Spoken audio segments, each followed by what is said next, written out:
그리고 만약에 특검이 출발을 했는데 이미 윤석열에 대한 기소가 끝났다라고 하면 그게 윤석열 대통령에 대한 수사뿐만 아니라 아까 말씀드린 국무위원회에 대한 수사도 있고 조금 전에 말씀드렸던 비상입법기구에 대한 수사는 사실 거의 이루어지지 않고 있는 것으로 보입니다. 그리고 군 비서실, 대통령 비서실 그리고 비공식 조직들을 동원하려고 했던 이 전체 그림들이 아직 일목요연하게 그려지지 않았습니다. 어떤 수사기관도 이것을 일목요연하게 그리지 못하고 있습니다. 그래서 특검이 그것을 다 이제 관장을 하고요. 그다음 공소유지도 특검이 해야 됩니다.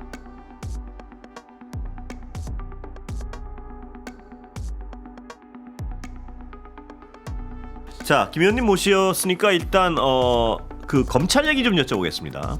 검찰이 경호처 차장을 구속영장 신청을 반려했습니다. 이거 약간 통상적이지 않은 행위예요. 반려란 행위가. 네, 어떻게 해석하십니까? 오늘 법사위에서도 확인했는데 실제는 반려가 아니라 이제 기각을 한 건데 언론에 반려처럼 이렇게 알려서 그 부분도 저희가 좀 지적은 했습니다. 어쨌든 기각을 했는데요. 그러다 보니까 가장 문제가 되고 전 국민이 목격자가 된 윤석열의 내란만 싹 도려내고 나머지는 여전히 좀 보호하려고 예를 들면 내각이나 뭐 이런 데 대한 책임은 완전히 덮어주는 쪽으로 가는 것 아니냐는 의심을 한다는 그런 말씀이시죠? 의심을 하고 있습니다. 그래서 저희가 국무위원들에 대해서 얼마 전에도 무혐의한다라는 그런 언론 기사들이 나와서 바로 좀 문제 제기를 하고 있는 상태이죠. 검찰은 그 문제 제기하면 뭐라고 반응합니까? 아직까지 답은 없습니다. 그래서 저희가 특검을 좀 빠르게 하자라는 얘기를 그래서 또 하는 것도 있습니다. 자, 특검 얘기 자연스럽게 말씀하셨으니까요.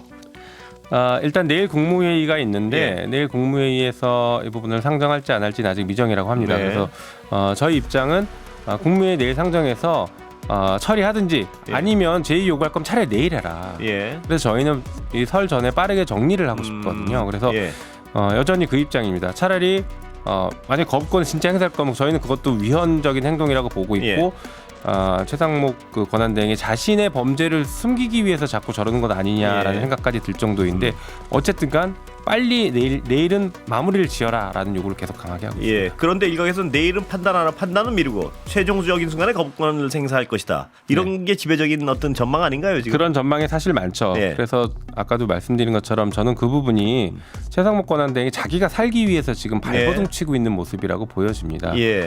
모든 국민들이 아시는 것처럼 이 내란이 있었던 그날 밤 윤석열 대통령이 최상목 권한대행에게 그 당시 부총리에게 쪽지를 건넸다는 거 아닙니까? 거기에는 국회의 예산을 중단하고 지원 중단하고 비상입법기구를 만드는 것들을 추진해라라는 지시가 있었고 실제로 계엄 선포한 그날 밤 F4 회의를 열어서 유동성 무한 공급하겠다라는 발표까지 해서 내란을 지원했거든요.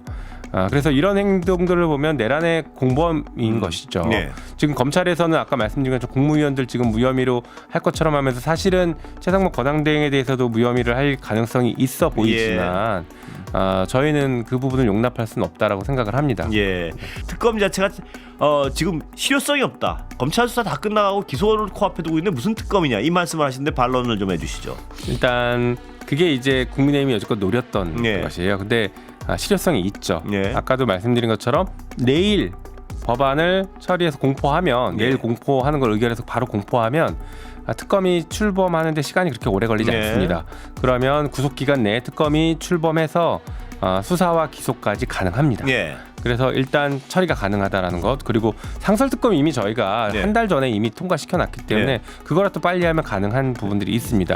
그리고 만약에 특검이 출발을 했는데 이미 윤석열에 대한 기소가 끝났다라고 하면 그게 윤석열 대통령에 대한 수사뿐만 아니라 아까 말씀드린 국무위원회에 대한 수사도 있고 조금 전에 말씀드렸던 비상입법기구에 대한 수사는 사실 거의 이루어지지 않고 있는 것으로 보입니다.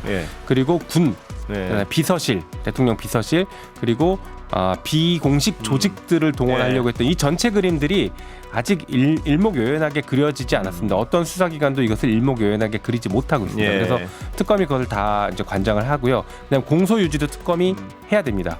검찰에게 공소유지를 마냥 맡길 수는 없고 특검에게 맡겨야 될 것 같습니다. 또 하나 중요한 건 논란이 좀 있긴 했었지만 외환죄 관련해서 전쟁을 유도하려고 했던 것, 북의 도발을 유도하려고 해서 그게 전시 혹은 준전시 상황을 만들어서 계엄을 선포하려고 했던 이 의혹들, 실제 노상원 수첩에도 나왔죠. NLL에서 뭐 북에 뭐 도발을 유도하는 그런 내용들이 이런 것들을 보면 이 내란죄와 관련해서 비상계엄과 관련해서 하나의 덩어리는 확인했지만 나머지 커다란 하나의 덩어리는 여전히 미궁 속에 빠져 있다라고 봐서 여기에 대한 수사도 필요하다고 보고 있습니다.